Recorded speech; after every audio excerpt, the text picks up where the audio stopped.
പ്രവാസ ലോകത്തെ വാർത്തകൾ. സൗദിയിൽ കൂടുതൽ മേഖലകളിൽ സ്വദേശീവൽക്കരണം വ്യാപിക്കുന്നു. സ്വകാര്യ മേഖലയിലെ പ്രൊജക്ട് മാനേജ്മെന്റ് തസ്തികകളിൽ 70% സ്വദേശീവൽക്കരണം നടപ്പാക്കാൻ തീരുമാനമായി. സൗദിയിലെ സ്വകാര്യ മേഖലയിലെ പ്രൊജക്ട് മാനേജ്മെന്റ് തസ്തികകളിൽ 70% സ്വദേശീവൽക്കരണം നടപ്പിലാക്കുന്നു. 2027 ഫെബ്രുവരി 14 മുതൽ ഈ തീരുമാനം പ്രാബല്യത്തിൽ വരുമെന്ന് മാനവ വിഭവശേഷി സാമൂഹിക വികസന മന്ത്രാലയം അറിയിച്ചു. മുനിസിപ്പാലിറ്റി ആൻഡ് ഹൗസിംഗ് മന്ത്രാലയവുമായി സഹകരിച്ചാണ് ഈ പദ്ധതി നടപ്പിലാക്കുക. രാജ്യത്തെ വിദഗ്ധ തൊഴിൽ മേഖലകളിൽ സൗദിവൽക്കരണം വേഗത്തിലാക്കുക, തദ്ദേശീയരായ ഉദ്യോഗാർത്ഥികൾക്ക് കൂടുതൽ തൊഴിലവസരം ഉറപ്പാക്കുക, തൊഴിൽ വിപണിയിലെ അവരുടെ പങ്കാളിത്തം വർദ്ധിപ്പിക്കുക എന്നിവയാണ് ഇതിലൂടെ ലക്ഷ്യമിടുന്നത്.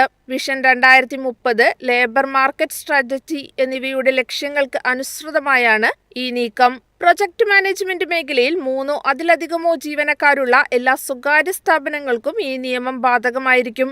ഇത്തരം സ്ഥാപനങ്ങളിൽ ആകെ ജീവനക്കാരുടെ 70% സൗദി പൗരന്മാരായിരിക്കണം. Project management director, engineer, management specialist എന്നീ പ്രൊഫഷണൽ തസ്തികകളാണ് ഈ പദ്ധതിക്ക് കീഴിൽ വരിക. Saudi standard classification of occupations തരം തിരിച്ചിട്ടുള്ള ഈ തസ്തികകളിൽ പ്രവർത്തിക്കുന്ന സ്ഥാപനങ്ങൾ നിർബന്ധമായും നിയമം പാലിക്കണമെന്നും അധികൃതർ വ്യക്തമാക്കി. News desk, Myfin TV. UAE-യിൽ ഡ്രൈവിംഗ് ലൈസൻസിലെ ബ്ലാക്ക് പോയിന്റുകൾ ഒഴിവാക്കാൻ അവസരം. പദ്ധതിയിൽ പങ്കാളികളാകാൻ ആഗ്രഹിക്കുന്ന ഡ്രൈവർമാർ ഓഗസ്റ്റ് 17 മുതൽ രജിസ്ട്രേഷൻ ആരംഭിക്കണം.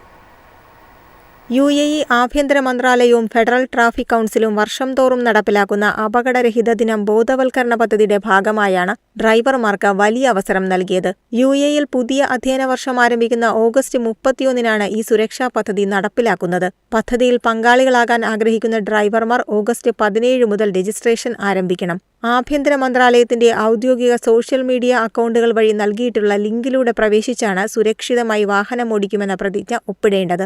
തുടർന്ന് ഓഗസ്റ്റ് 31-ന് യാതൊരുവിധ ട്രാഫിക് നിയമലംഘനങ്ങളോ അപകടങ്ങളോ ഉണ്ടാക്കാതെ കൃത്യമായി നിർദ്ദേശങ്ങൾ പാലിക്കുന്നവരുടെ ലൈസൻസിൽ നിന്നാണ് 4 ബ്ലാക്ക് പോയിന്റുകൾ നീക്കം ചെയ്യുക. വേഗപരിധി പാലിക്കുക, സ്കൂൾ മേഖലയിൽ പ്രത്യേക ശ്രദ്ധ പുലർത്തുക, ഡ്രൈവിംഗിനിടെ മൊബൈൽ ഫോൺ ഉപയോഗിക്കാതിരിക്കുക, കൃത്യമായ ട്രാക്ക് പാലിക്കുക എന്നിവയാണ് പങ്കാളികൾ പാലിക്കേണ്ട പ്രധാന നിബന്ധനകൾ. സ്കൂളുകൾ തുറക്കുന്നതോടെ റോഡുകളിൽ അനുഭവപ്പെടുന്ന തിരക്ക് കണക്കിലെടുത്ത് അപകടങ്ങൾ കുറയ്ക്കാനും സുരക്ഷിതമായ ഡ്രൈവിംഗ് സംസ്കാരം വളർത്തിയെടുക്കാനുമാണ് മന്ത്രാലയം ലക്ഷ്യമിടുന്നത്. കഴിഞ്ഞ വർഷങ്ങളിൽ മികച്ച പ്രതികരണമാണ് ഈ പദ്ധതിക്ക് ലഭിച്ചത്. 2025-ൽ 3 ലക്ഷത്തിലധികം ഡ്രൈവർമാരാണ് പദ്ധതിയുടെ ഭാഗമായത്. നിലവിൽ ബ്ലാക്ക് പോയിന്റുകൾ ലഭിച്ചിട്ടുള്ള വാഹന ഉടമകൾക്ക് വലിയൊരു ആശ്വാസമാണ് ഈ പദ്ധതി നൽകുന്നത്. News desk, Myfin TV. എളുപ്പത്തിൽ സമ്പാദ്യം വളർത്താം. ഇന്ന് തന്നെ മൈഫിൻ TV ആപ്പ് ഡൗൺലോഡ് ചെയ്യൂ.